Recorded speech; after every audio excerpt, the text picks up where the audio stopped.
अगर आप हिमाचल प्रदेश के किसी भी कॉम्पिटिटिव एग्जाम की तैयारी कर रहे हो तो ये वीडियोस आपके लिए निसंदेह फायदेमंद होने वाली है। हिमाचल में कितनी मेन नदियां हैं? ये तीसरी सबसे लंबी नदी है जो कि 158 किलोमीटर का इसका स्पैन है जो ये हिमाचल में बहती है।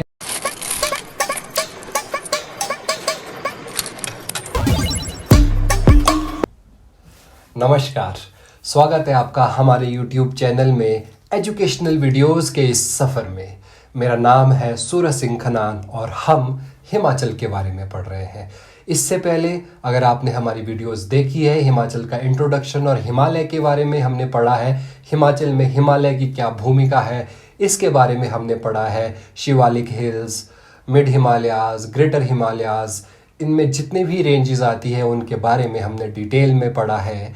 अगर आपने वो वीडियोस देखी है तो बहुत बढ़िया, अगर नहीं देखी है तो ये जो आई बटन है, इस आई बटन में क्लिक करके आप हमारी पिछली वीडियो देख सकते हो जिसमें हमने पूरा हिमालयाज का ओवरव्यू भी दिया है। तीनों रेंजेस का, शिवालिक हिल्स, मिड हिमालयाज और ग्रेटर हिमालयाज, तीनों का ओवरव्यू भी दिया है। आप वो वीडियो भी देख सकते हो। और आज हम शुरू कर रहे हैं हिमाचल प्रदेश में river system of Himachal Pradesh.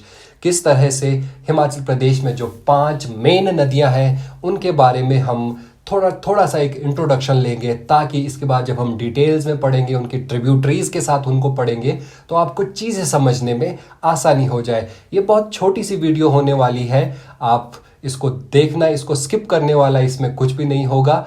चलो शुरू करते हैं, ज़्यादा टाइम वेस्ट नहीं करते हैं। लेकिन यकीन मानिए, अगर आप हिमाचल प्रदेश के किसी भी कॉम्पिटिटिव एग्जाम की तैयारी कर रहे हो तो ये वीडियोस आपके लिए निसंदेह फायदेमंद होने वाली है, बेनिफिशियल होने वाली है। तो स्टार्ट करते हैं हिमाचल प्रदेश के रिवर सिस्टम से। तो हिमाचल के रिवर सिस्टम में आप सबसे पहले ये समझ लो कि हिमाचल में कितनी मेन नदियां हैं। नदियां बहुत हैं, इनकी कोई एक फिक्स्ड कोई संख्या भी नहीं है, इतनी ज्यादा नदियां। लेकिन हम मेन रिवर सिस्टम की बात करें, जब हम रिवर सिस्टम की बात कर रहे हैं तो वहां पर हम मेन नदी की बात करते हैं, जिसमें हम बाकी की उसकी ट्रिब्यूटरीज को और उसके जल ग्रहण क्षेत्र को ऐड कर लेते हैं। किसमें? रिवर सिस्टम में। तो 5 यहाँ की मेन नदियां हैं। 5 कौन कौन सी ये मेन नदियां हैं ये आप देख सकते हो। ये पूरा हिमाचल का मैप मैंने बनाया है और इसके बीच में आप ये थोड़ा देख रहे हो ना, ये कंकाल जैसा, ये यहाँ की नदियां हैं।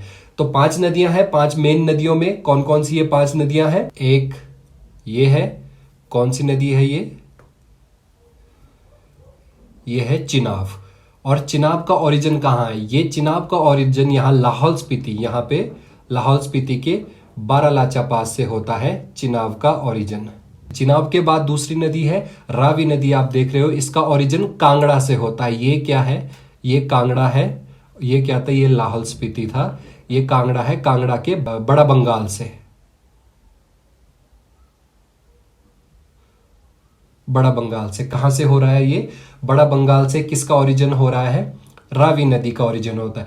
तीसरी जो हम नदी की बात कर रहे हैं, तीसरी नदी है ब्यास नदी। ब्यास का ओरिजिन बिल्कुल यहां है। ब्यास का ओरिजिन कुल्लू में है, मेनली ब्यास कुंड से।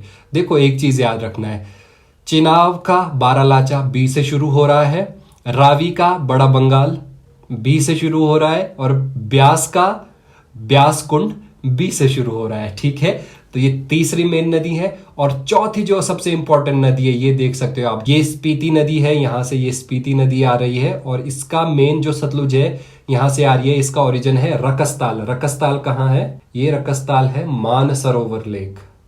रकस्ताल के मानसरोवर लेक से सतलुज नदी का उद्गम होता है, ओरिजिन होता है। और जो ये वाला एरिया है, ये जहां ये हिमाचल में एंटर हो, हिमाचल में कहां एंटर हो रही है? बिल्कुल इस नदी में। ये कौन सा पास है? ये है शिपकिला पास है। ये शिपकिला पास से सतलुज नदी हिमाचल में एंटर हो रही है, या भारत में भी एंटर हो रही है, बोल सकते हो। भारत या हिमाचल, ये कुछ भी बोल सकते हो। यहाँ पे एंटर हो रही है और इस तरह से यहाँ पे ये जो है ये स्पीति नदी है, यहाँ पे इसको मर्ज यहाँ पे मिल रही है और इस तरह से ये आगे यहाँ से और फाइनली पंजाब में जाती है। I guess I am clear with this. और ये हुई 4 नदियां। तो 5वीं कौन सी नदी है?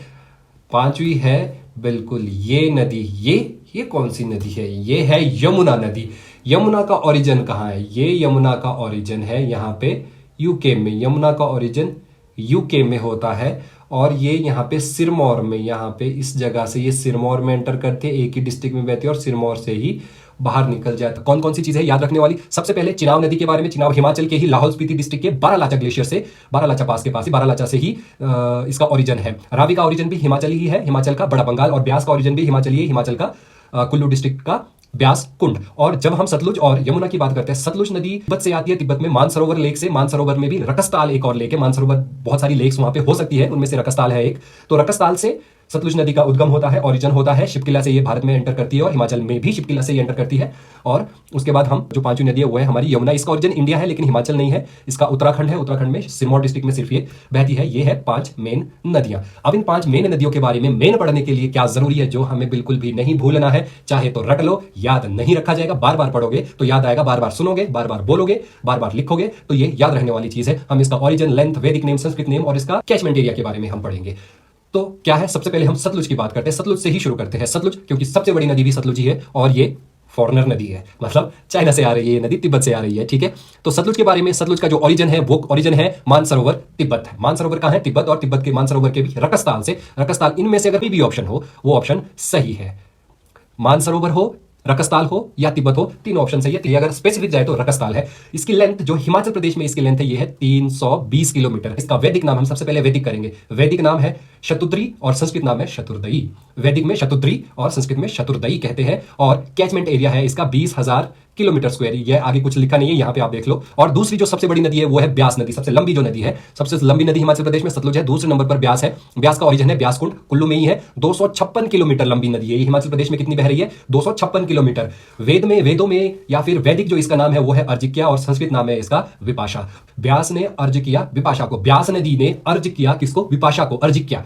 अर्जिक्या इसका वैदिक नाम है और संस्कृत नाम इसका विपाशा है। ये बस एक ट्रिक है याद रखने के लिए, अर्जिक्या और विपाशा ब्यास का ही नाम है। ब्यास ने अर्ज किया, विपाशा को हम पहले वैदिक पढ़ रहे हैं फिर संस्कृत पढ़ रहे हैं। और इसका जो कैचमेंट एरिया है ये है 13,663 स्क्वायर किलोमीटर। इसके बाद हम रवि की बात करते हैं, मतलब रावी की बात करते हैं। रावी का ओरिजिन क्या है, बड़ा बंगाल। बड़ा बंगाल कहां है, कांगड़ा में। कांगड़ा और कुल्लू के बिल्कुल नजदीक में ही है कांगड़ा का ये एरिया, जो बड़ा बंगाल वाला एरिया। तो बड़ा बंगाल कहां है, कांगड़ा में है। कांगड़ा में बड़ा बंगाल, रावी का ओरिजिन है। ये तीसरी सबसे लंबी नदी है जो कि 158 किलोमीटर का इसका स्पैन है, जो ये हिमाचल में बहती है।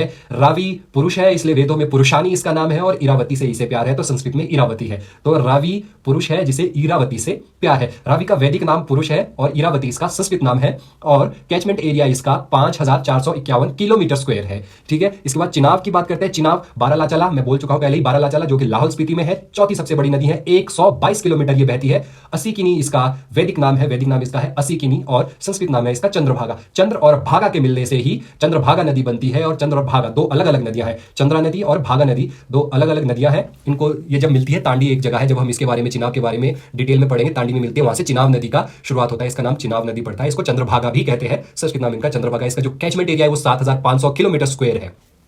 कैचमेंट एरिया में कंफ्यूज हो रहे होंगे, I will make it clear soon. Yamuna नदी, यमुना का जो ओरिजिन है वो उत्तराखंड में है, मैं बोल चुका। उत्तराखंड के कालिंद पर्वत में यमुनोत्री एक जगह है, बिल्कुल वही यमुनोत्री यमुना का ओरिजिन है। 22 किलोमीटर सिर्फ बहती है एक ही डिस्ट्रिक्ट में, कहां पे, सिरमौर में। इसका जो वैदिक नाम है वो कालिंदी है। कालिंदी इसका वैदिक नाम है क्योंकि कालिंद पर्वत से निकलती है, इसीलिए इसका नाम कालिंदी है। या फिर इसलिए भी शायद इसका नाम कालिंदी हो सकता है क्योंकि जो सिरमौर वाला जो एरिया है, सिरमौर, शिमला और सोलन का जो बहुत बड़ा एरिया है, और कुछ एरिया उत्तराखंड में जो अभी है, तो वो एरिया किसी जमाने में प्राचीन काल में कुलिंद रियासत के नाम पे होता था। कुलिंद प्रोविंस वहां पे होता था, तो वो रियासत कुलिंद रियासत, तो शायद कुलिंद रियासत के किनारे जो बहने वाली नदी है इसलिए उसका नाम कालिंदी पड़ा, या फिर कालिंदी नदी वहां बहती है इसलिए उस रियासत का नाम कुलिंद पड़ा। वाइस वर्सा, हो it can be like both side. तो और इसका यमुनोत्री इसका संस्कृत नाम है, और 2,320 किलोमीटर स्क्वायर इसका कैचमेंट एरिया है। अब कैचमेंट एरिया में बताता हूं कैचमेंट एरिया क्या होता है। यहां पे आप देख रहे हो ये बारिश हो रही है, तो जब बारिश होती है, बारिश एक नदी में नहीं होती है, बारिश उसके पूरे इलाके में होती है। ये पूरे इलाके में बारिश हो रही होगी, ठीक है। तो ये पूरे इलाके से पानी यहां आ रहा है, यहां आ रहा है, इस तरह से यहां से ये अंदर पानी आने वाला चाहे यहां पे, तो ये पूरे इलाके को इसका कैचमेंट एरिया बोला जाता है, जहां से जल ग्रहण क्षेत्र। कैचमेंट एरिया को हिंदी में बोलते हैं जल ग्रहण क्षेत्र। हिंदी बहुत आसान है। जो नदी, एक नदी का कैचमेंट एरिया क्या होता है, जल ग्रहण क्षेत्र क्या होता है, एक नदी जितने क्षेत्र से जल को ग्रहण करती है वही कैचमेंट एरिया है। मतलब अगर मान लो ये यमुना है, तो ये कहां कहां से जल ग्रहण कर रही है, ये बारिश यहां पे हो रही है, यहां से जल इधर आ रहा है, यहां बर्फ गिरी है, बर्फ से पिघल के जल इधर आ रहा है, यहां से जल इधर आ रहा है, इधर आ रहा है, इधर आ रहा है। जो ये पूरा एरिया ये है जल ग्रहण क्षेत्र, यही है catchment area. I hope this is clear. अगर क्लियर नहीं है तो इसको थोड़ा सा और डिटेल में मैं बता देता हूं क्या है कैचमेंट एरिया को अलग से। तो आप ये देख सकते हो, ये पूरा जो एरिया है, ये वाला एरिया, मान लेते हैं ये एक नदी का टोटल एरिया, एक नदी के आसपास की पूरी पहाड़ी। देखो नदी कैसी होती है, नदी, ये नदी अगर बह रही है तो यहाँ पे पूरी वैली होगी, ये इस तरह से वैली है ये, ठीक है। ये वाला एरिया, यहां से भी पानी आता होगा, इधर से भी आता होगा, ये पूरा वैली है। वैली के बीच से नदी बहती है हमेशा, और नदी के दोनों साइड से इस तरह से एरिया होता है, बीच से नदी बह रही है और इस तरह से पूरा दो पहाड़ियां हो सकती है। ये जो लाइन लगाई है, इस लाइन के अंदर वाली साइड में आप ये देख सकते हो, ये वाली साइड में जो भी एरिया आता है, अगर बारिश यहां हो रही है, चाहे बारिश यहां हो रही है, यहां से पानी कहां आएगा, इधर, यहां से भी इधर आएगा, यहां से इधर, ये सारा पानी ऐसे आएगा। ये देख रहे हो आप, ये पूरा एरिया कैचमेंट एरिया कहलाता है ये। लेकिन इस पहाड़ी से, इस टॉप से जो पानी इधर को जा रहा है, बाहर ये पानी जा रहा है, ये कैचमेंट एरिया में नहीं होगा। ये कम से कम इस नदी के, ये वाली नदी का कैचमेंट एरिया में ये एरिया नहीं होगा। यहां पे कोई दूसरी नदी बह रही होगी, उसके कैचमेंट एरिया में ये आएगा। हमारे कैचमेंट एरिया में सिर्फ ये आ रहा है, ये वाला एरिया। तो कैचमेंट एरिया क्लियर है। तो इस पूरे क्षेत्र से ये पूरा क्षेत्र क्या है, ये इस नदी का कैचमेंट एरिया है।